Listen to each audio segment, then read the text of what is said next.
Dans le trading, on te dit bien souvent beaucoup de choses. FVG, IFVG, zone OTE, imbalance, order block, ça fait beaucoup de choses à comprendre et des fois, même avec ces choses-là, ton trading reste pourtant perdant. Il faut comprendre que toutes ces choses-là, c'est des choses qui ont été inventées au fur et à mesure et des choses qui aujourd'hui peuvent s'avérer dans certains cas très efficaces et dans certains autres cas très inefficaces. Cette première vidéo qui sera évidemment une suite de vidéos, je vais t'apprendre dans un premier temps comment repérer tes zones d'intérêt. Des zones où tu es presque sûr à 80% que le prix va avoir un rejet ou va bouger à ce niveau-là. Mettons que tu es sur un marché en tendance haussière, le but ce n'est pas de prendre ton trade sans savoir où est-ce que tu le prends. Ce qu'on cherche, c'est un point d'entrée sniper et quelque chose où tu pourras avoir une efficience maximale sur ton trade. Et pour ça, il n'y a rien de mieux que se retrouver sur TradingView. Et tu vas le voir, on va faire ensemble la première analyse de cette suite de vidéos que je te propose. Alors sur TradingView, tu vois que j'ai un peu tout tracé au fil du temps. Zone OTE, order block, mais aussi tout ce qui va être support et résistance.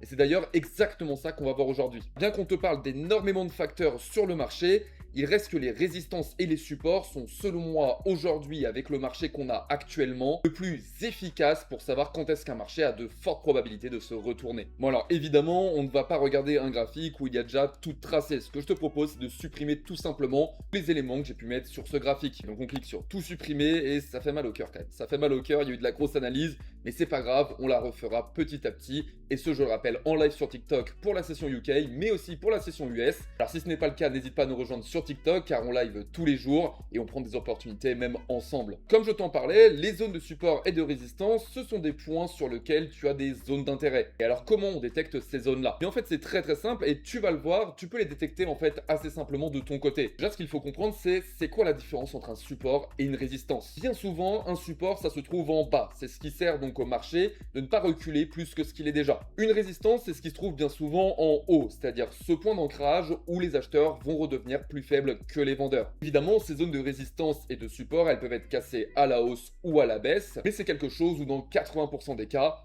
on se repose quand même dessus. Beaucoup de traders confondent support, résistance, mais aussi zone order block, et je te montrerai dans une prochaine vidéo pourquoi un order block n'est pas une résistance ou un support. Bon, je te propose de les tracer assez rapidement de mon côté, et de te montrer ensuite pourquoi c'est un support ou une résistance sur les niveaux que j'ai tracés.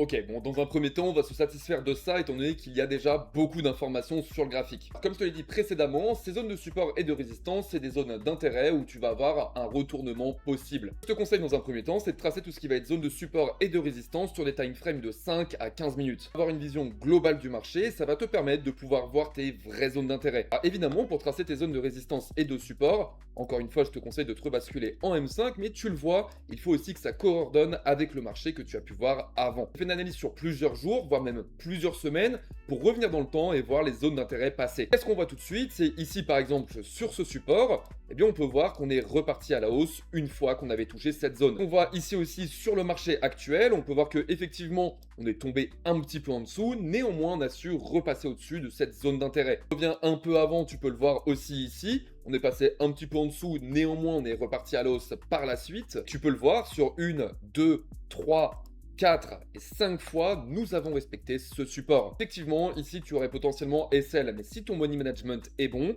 eh bien tu serais rapidement revenu sur ce même support. Tu peux le voir, c'est pareil pour les résistances. Ici par exemple, on a réussi à la break légèrement, néanmoins on revient très vite sur cette zone justement en dessous de la résistance. Idem sur ce point-là, idem ici, ici, ici. Ici, par exemple, on a essayé de break cette structure, mais on est très vite repassé en dessous. Alors, bien souvent, tu vas entendre que ces zones support et résistance sont en fait des zones de liquidité. Et c'est littéralement la définition de résistance et support. C'est juste un autre terme utilisé, mais ces niveaux de liquidité ne sont rien de plus que des zones de résistance et de support. Regarde par exemple, pour te redonner un exemple, on prend le haut du marché ici, ou même avant d'ailleurs, on aurait pu le tracer, et on voit sur ce niveau-là qu'on a une belle zone de liquidité. Alors, qu'est-ce qu'on va faire après?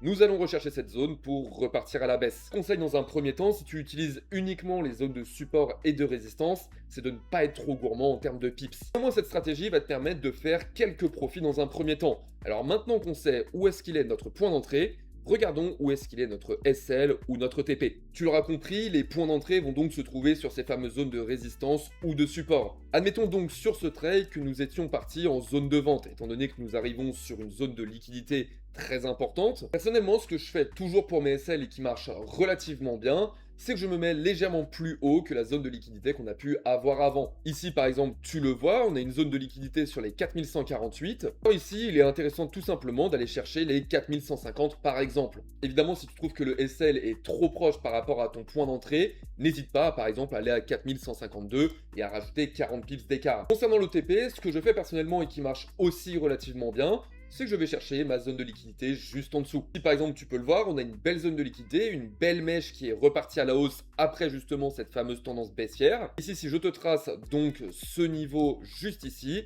eh bien on peut voir en fait que ça reteste pile sur ce point-là. Si tu as un RR de 1,40, si tu souhaites avoir un peu plus de longueur sur ton SL, voilà pour cette stratégie dont tu peux te servir et qui dans un premier temps va te permettre de faire un petit peu de scalp en ayant des points d'entrée très intéressants. Alors dans la prochaine vidéo, je t'expliquerai comment tu peux peaufiner cette stratégie et avoir un petit peu plus d'indicateurs pour t'aider dans ton trading. J'espère que cette vidéo a pu te servir et je t'invite à mettre en place cette stratégie et à m'envoyer sur Telegram tes résultats. Le lien Telegram est en description et si tu souhaites rejoindre le groupe privé, sache que c'est totalement gratuit. Tu bénéficieras de mes trades en manuel ou en copy trading, mais aussi de mon robot automatique. Alors personnellement, je t'attends sur Telegram et nous on se retrouve très vite pour une prochaine vidéo.